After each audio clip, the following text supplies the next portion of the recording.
ngayon mga langga, no? Magandang umaga. Friday pala tayo ngayon mga palangga. O pahinga muna tayo dito. Galing pala ako sa area ng Sampaloc. At ako'y nakarating dito sa may Isabinyo Medical Center. Mga palangga, no? Ang harap kasi ng Isabinyo Medical Center mga palangga ay ibig sabihin ng pera mga palangga, Bangko Sentral ng Pilipinas.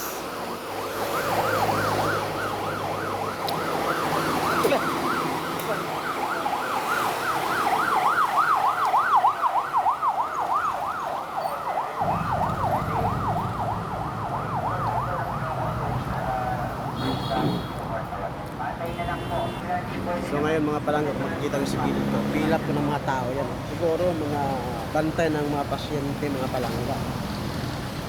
Hindi po basta-basta. Oo, kung tama ako. Daming tao mga langga. Hindi ko sure kung para saan na pila na yan. O yung mga nag-aantay ng mga ano yan, na-admit siguro dyan, no? Yung mga bawal sa loob, so sa labas ka lang ngayon mag-antay ng yung kung tatawagin siguro. Meron namang nag-iikot na nagkapaliwanag kung anong dapat gawin ng mga nakaupo dyan. So ayun nga, wala naman tayong epos makita naman dito.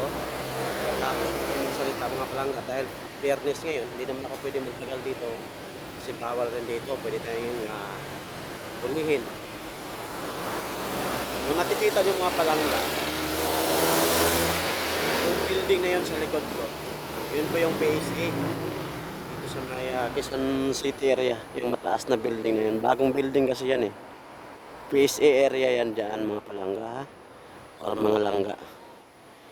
Kung makuha ka o birth certificate, birth certificate, sakto ba?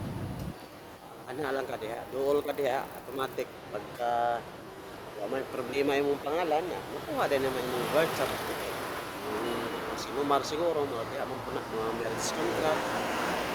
Pwede ka diha mga langga, ha? So atong panahon mga langga, ang langit na po, medyo nagtipok-tipok na po ang mga dagom. O mga panganod sa Bisaya, di ba? Kung sa Tagalog po, mga ulap, bot-bot. Lingaw-lingaw lang sa ta. Yan, lapit pa rin mga palangga, kanang yung may karin mga langga, no? Kita nyo. Diyan na po yung Lang Center, Isunab area. Yung may karin na yan.